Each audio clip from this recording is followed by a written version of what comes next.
भारत सरकार ने हाल ही में 8 पे कमीशन के गठन की घोषणा की है, जिसमें लगभग 50 लाख केंद्रीय सरकारी कर्मचारियों यानी कि सेंट्रल गवर्नमेंट एम्प्लॉयज और 65 लाख पेंशनर्स को अपनी सैलरी और पेंशन में बढ़ोतरी की उम्मीद है। इस आयोग के तहत सैलरी में इजाफा मेन बेस फिटमेंट फैक्टर पर होगा, जो कर्मचारियों की सैलरी को बढ़ाने के लिए एक क्रिटिकल फैक्टर के रूप में काम करता है। दरअसल किसी भी पे कमीशन में सैलरी और पेंशन बढ़ाने में सबसे अहम फैक्टर फिटमेंट फैक्टर होता है। ये एक ऐसा मल्टीप्लायर है जो कर्मचारियों की मौजूदा बेसिक सैलरी को बढ़ाने के लिए इस्तेमाल किया जाता है। 7th पे कमीशन में ये फैक्टर 2.57 था, जिसकी वजह से कर्मचारियों की सैलरी में औसतन 23.55% की इंक्रीमेंट हुई थी।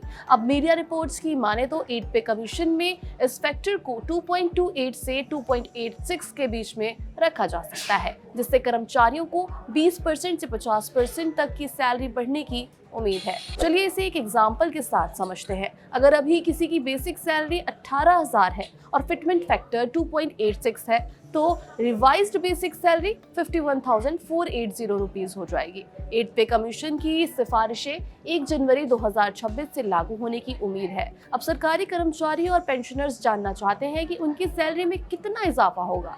इससे लगभग 50 लाख केंद्रीय सरकारी कर्मचारी और 65 लाख पेंशनर्स लाभार्थी होंगे। सैलरी के साथ ही कई अलाउंसेस जैसे कि DA, HRA, TA, medical education वगैरह भी 8 पे कमीशन में बढ़ाए जा सकते हैं। 8 पे कमीशन का गठन सरकारी कर्मचारियों के लिए एक इम्पॉर्टेंट कदम है, जो उनकी सैलरी और पेंशन में इजाफे के साथ साथ उनके जीवन स्तर में सुधार लाने में मदद करेगा। यह आयोग महंगाई और आर्थिक सर्कमस्टांसेस को ध्यान में रखते हुए सैलरी स्ट्रक्चर में नेसेसरी एडजस्टमेंट्स करेगा, जिससे कर्मचारियों को उनके काम के अनुसार उचित मुआवजा मिल सके। हालांकि 8 पे कमीशन 2026 में लागू होने की उम्मीद है। 7वें वेतन आयोग का कार्यकाल 2026 में समाप्त हो रहा है। ऐसे में सरकार के पास सिफारिशों और उनकी समीक्षा करने के लिए पर्याप्त समय होगा। ऐसे ही बिजनेस से जुड़ी तमाम बड़ी खबरों के लिए देखते रहिए जागरण बिजनेस।